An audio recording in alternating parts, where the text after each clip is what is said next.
जी, जातिगत जनगणना कांग्रेस और राहुल गांधी जी शुरू से ही इसकी को करवाना चाहते थे, लेकिन सरकार ने इसे कई सालों तक जो है होल्ड करके रखा, इसको करने नहीं दिया गया।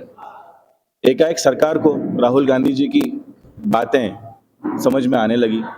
जिस प्रकार से उन्होंने जीएसटी के लिए कहा था कि व्यापारियों का नुकसान होगा, जिस प्रकार से नोटबंदी से के लिए कहा था कि आर्थिक रीढ़ जो है कमज़ोर होगी, जिस प्रकार से अग्निवीर के लिए कहा था कि देश की सेना को कमज़ोर करेगा, जिस प्रकार राहुल गांधी जी ने कोविड के बारे में बताया था 2019 के अंदर ही कि इस बहुत बड़ी महामारी आने वाली है, लेकिन सरकार ने उसके जो है कोई तैयारी नहीं करी। उसका जो नतीजा हुआ, जो अंजाम हुआ, वो हमारे सामने है। तो ये राहुल गांधी जी का विजन है जातिगत जनगणना। देखिए, जनगणना के मुख्य फायदे जो हैं, जिसके जितनी भागीदारी उसके उतनी हिस्सेदारी।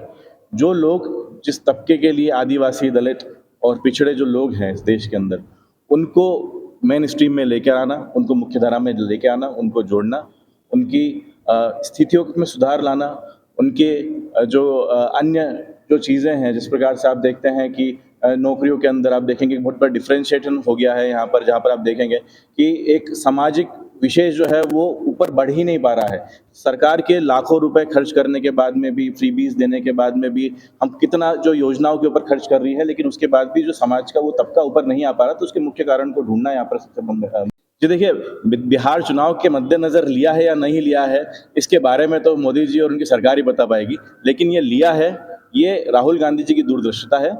और दूसरी बात है कि देश को वाक़ई में इस चीज़ की आवश्यकता थी, जिसको सरकार बहुत दिनों बाद, बहुत सालों बाद समझ पाई। देखिए, जनगणना हमारे जो आप देखिए नियमित जनगणना हुई है।